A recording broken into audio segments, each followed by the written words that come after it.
In a previous video, I removed the fifth gear assembly, and I also discovered that there was quite a bit of end play in this shaft. So I'd like to continue disassembling this transmission. The previous video, I believe I called it Dodge NV4500 transmission fifth gear removal. So I want to lift this transmission up on the workbench with the engine hoist, and there's also a little bit of oil in there. I want to drain that out as well, and then continue with the disassembly.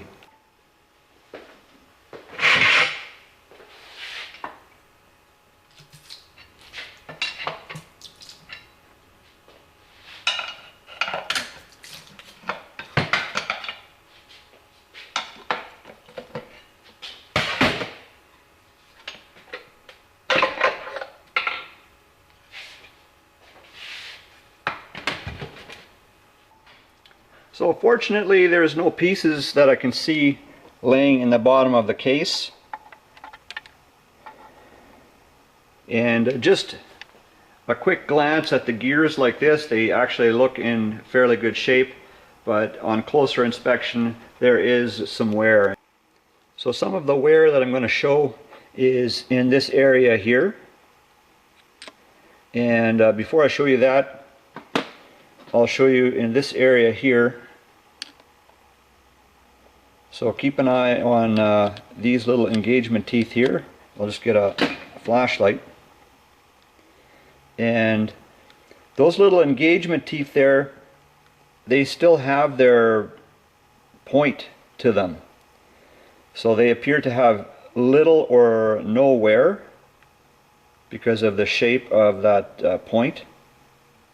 But the ones on this side, they appear to have that point worn down quite a bit. So the engagement teeth on this side are worn as well. And if I try and move the synchro over a little bit with this sliding collar, it doesn't appear as though there's much gap there. There was likely quite a bit more gap than that when the synchro was new. So worn synchro, that is a pretty good reason why these engagement teeth will grind off like that. The synchro can't properly do its job. So this sliding collar will likely on the inside have wear on this side and on this side. So I've got the bolts out of the front bearing retainer, and see how hard it is to remove that.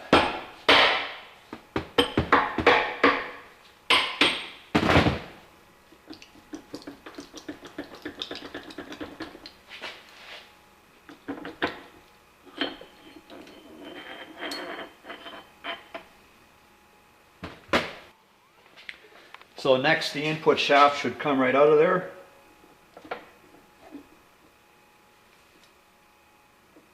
This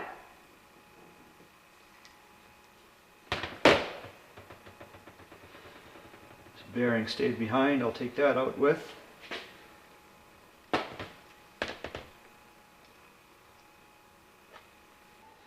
So on the back of the transmission, both of the bearing races are out. So there should be quite a bit of play back here, and then I'm going to lay the transmission on its side now and then see if I have enough room to get that whole main shaft assembly out of there.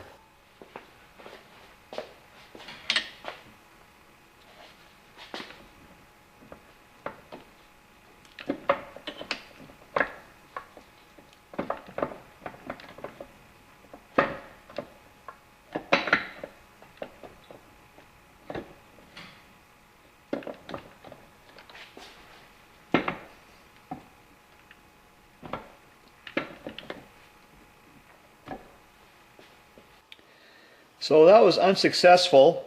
I was unable to get that clutch gear and synchro to clear the countershaft gear on the bottom there.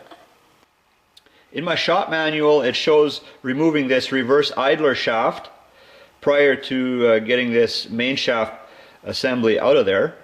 And so in the manual it shows that this shaft actually has a threaded hole on the end, and where you can thread a bolt in and then use that to pull on it and remove it. But in this case, I've avoided doing this step because it was a little difficult to try and get that thing out of there because there's no threaded hole. So, but what I did discover is that I can just see the end of it down in the case here. So the light is just under that reverse idler shaft, and I can just see the end of it, and I was able to, I had a piece of threaded rod here, and I put it down inside there, and I was able to move the shaft out just a little bit. See if I can find it again. Oh, there it is.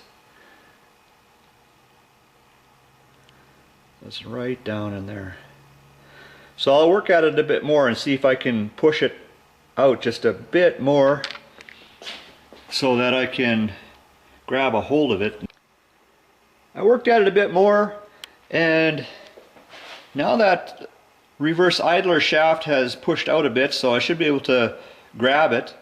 And I think what I'll do is I'll wrap a piece of inner tube around it and then grab hold of it with maybe a vice grip. And I don't want to damage that metal, so I want to protect it with some rubber, and hopefully I should be able to slide that out. So the idea here is that the reverse gear can be moved out of the way somewhat of the main shaft, and providing a bit more room for that thing to exit the case. And I think the reason why this one is not threaded like my manual says is because the manual is from a 95, I believe, and this transmission is 97. So that could be why there's a difference there. It's very easy to damage a shaft with a vice grip. So even with the piece of inner tube on there, I don't have it on very tight, but I think it's tight enough I'll be able to wiggle it out now.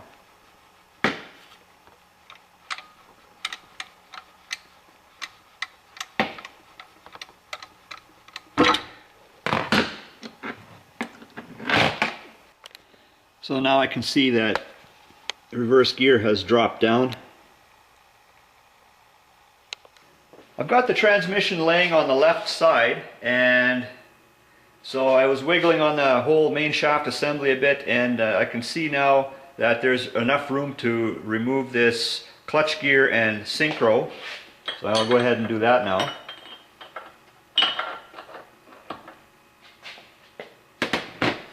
And now that whole main shaft assembly should come out of there.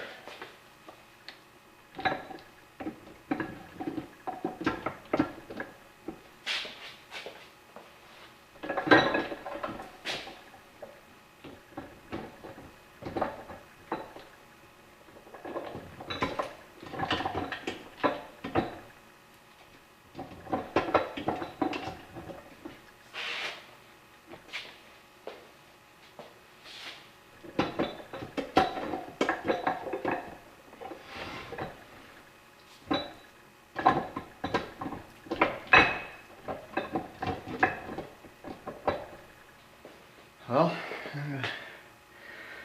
have a look a little bit here. What's holding it up now?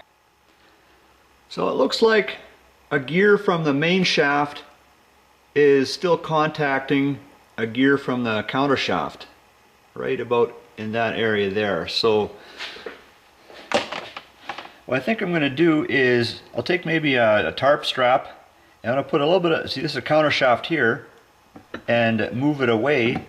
So it's kind of gives a little bit more room like that, and see if that's going to be enough room. So with the counter shaft pulled out of the way just that little bit extra, the main shaft assembly still required a little bit of wiggling, and then finally it cleared the gears, and it looks like now it's on the way out.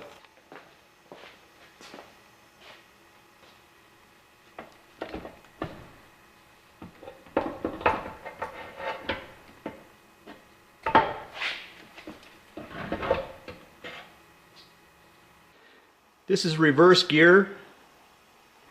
So the counter shaft is ready to come out now, and looks like there is wear on that counter shaft. Look right about in the middle of the screen. You can see how that gear actually looks like it gets thin, and I can feel it too if I run my finger over it. I can feel wear right there. So I'll pull that out.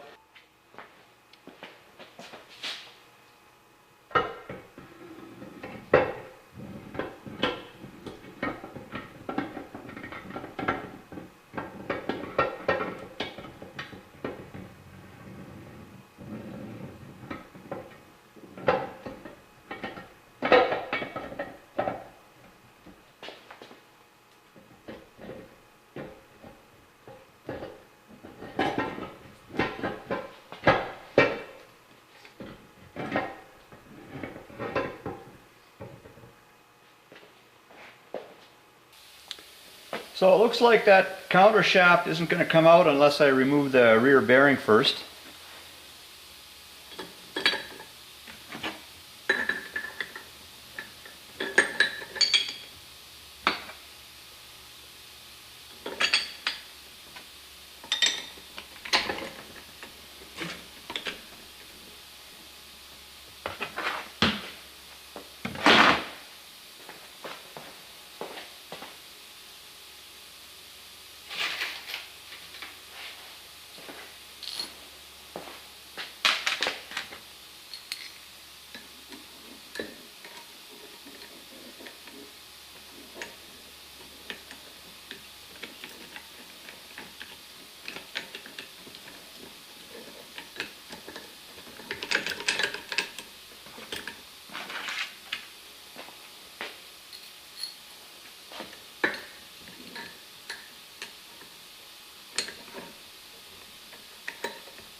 I think these jaws that I used here are Miller 6449. I'll just confirm.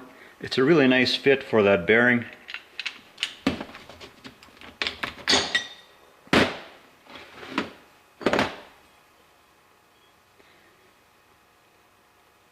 Yeah, 6449.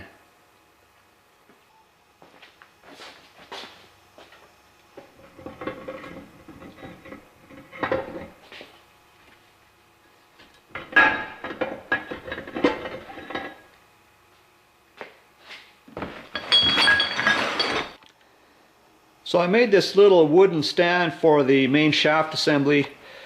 That way I can get it to stand upright. I think it would be easier for disassembly and reassembly if it was in an upright position.